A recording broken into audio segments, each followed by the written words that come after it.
Bonjour à tous, donc, je suis le docteur Isabelle Fortel, médecin légiste, travaillant dans le service médical de l'hôpital de Corbeil-Essonnes.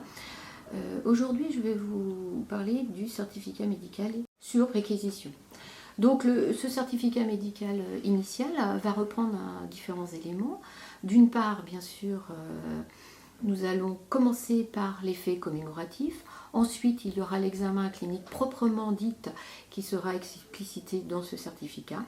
Enfin, les prélèvements qui ont été réalisés, la mise éventuelle sous traitement de cette victime. Et pour terminer, la discussion médico-légale avec la conclusion et éventuellement la prescription d'une ITT, c'est-à-dire une incapacité totale de travail, qui n'est pas forcément obligatoire dans le cas d'une prise en charge de victimes d'agression sexuelle, puisque je vous rappelle que dans les cas d'infraction sexuelle, ça peut être un délit ou un crime. Donc, docteur Fortel, j'ai travaillé assez longtemps avec vous aux urgences médico-judiciaires et je sais que vous suivez un schéma préétabli. Tout à fait. Donc, parlez-nous un petit peu de ce schéma et de l'intérêt de ce schéma, notamment pour poser toutes les questions. Tout à fait. Alors, nous travaillons sur une sorte de schéma et de maquette qui permet d'une part de n'oublier aucune question que l'on doit poser à la victime et d'autre part, ça permet de montrer à la victime que, eh bien, il y a un certain nombre de questions, parfois un peu intimes, qu'il est nécessaire de leur poser pour permettre de rédiger au mieux ce certificat et dans son intérêt. Alors ce certificat médical initial, je vais le découper en plusieurs chapitres. Le premier chapitre qui va parler des commémoratifs, d'une part des commémoratifs sur les faits, mais aussi sur l'état antérieur de la victime. Dans un deuxième temps, l'examen clinique proprement dit, avec tout ce qui a été réalisé lors de l'examen et les constatations qui ont pu être faites. Dans un troisième temps, bien sûr, les prélèvements qui ont pu être faits et acceptés par la victime ainsi que le traitement. Et enfin, la discussion médico-légale pour terminer par une conclusion en précisant effectivement si les données de l'examen clinique sont compatibles ou non avec les déclarations de la victime. Avec la prescription, bien sûr, éventuellement, d'une ITT. Donc dans un premier temps, dans une première partie, eh bien, les commémoratifs, nous allons nous présenter et nous allons demander à la victime d'expliciter ce qui a pu se passer en bien sûr mettant l'accent sur les faits de violence, notamment dans le cas d'une agression sexuelle, s'ils étaient plusieurs individus, quelles ont été les circonstances, est-ce qu'elle a pu absorber éventuellement des produits qui ont altéré sa vigilance, est-ce qu'il y a eu l'utilisation d'un préservatif, est-ce qu'elle a reçu des coups, est-ce qu'elle a été menacée, est-ce qu'elle a été séquestrée. Tous ces éléments-là sont notés et répertoriés dans le compte-rendu.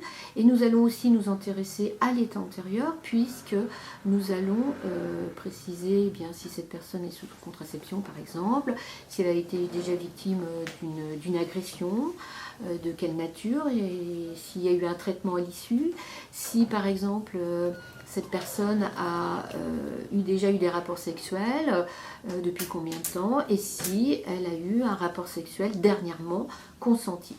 Enfin, tous ces éléments-là vont être donc notifiés dans ce certificat médical, et ensuite, dans la deuxième partie, va être décrit l'examen clinique qui a été réalisé, en précisant toujours que la victime est d'accord pour cet examen et qu'éventuellement des photographies ont pu être réalisées lors de cet examen avec toujours l'accord de cette victime. Bien sûr, on va commencer par l'examen somatique. L'examen somatique est réalisé sur une personne entièrement dévêtue et toute lésion est répertoriée en précisant sa nature, ecchymose, érosion, plaie, son caractère plus ou moins récent, est-ce que c'est une plaie croûteuse, est-ce que c'est une plaie récente, quelle est la coloration de l'ecchymose, etc. etc. Et nous les mesurons et nous les situons anatomiquement sur le corps.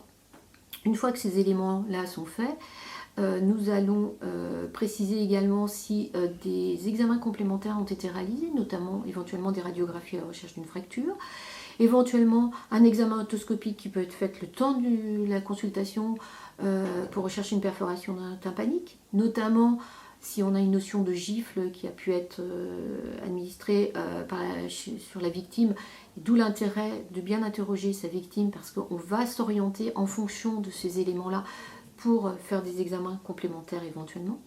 Et enfin, nous allons procéder à l'examen gynécologique et anal. Durant ce temps-là, on pourra être amené à faire des prélèvements. Et à l'issue, nous allons éventuellement proposer un traitement médical à la personne. Donc je vous rappelle, un traitement de contraception ou pilule d'urgence ou du lendemain et une prophylaxie anti-VIH. Donc ce certificat médical doit être fait en des termes intelligibles, compréhensibles par l'officier de police judiciaire qui nous a réquisitionné, mais également par le magistrat qui va lire notre rapport. Et par le jury.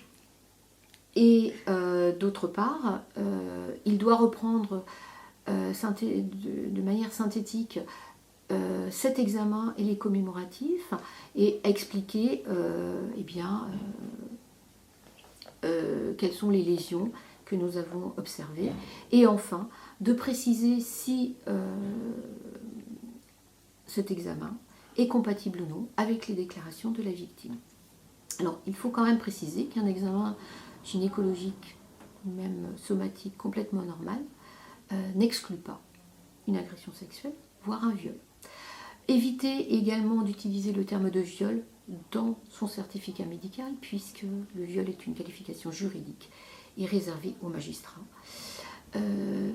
Et donc n'être descriptif, factuel, pour permettre au mieux de décrire les lésions que l'on a observées. Enfin, s'il existe effectivement un retentissement psychologique, bien sûr, pouvoir le préciser pour éventuellement suggérer à l'officier de police judiciaire et au magistrat une évaluation plus précise de ce retentissement psychologique par un expert. Enfin, une prescription d'incapacité totale de travail peut être réalisée. Je vous rappelle que l'incapacité totale de travail, c'est une notion juridique qui va aider le magistrat à l'éclairer sur les conséquences de l'agression sur la victime.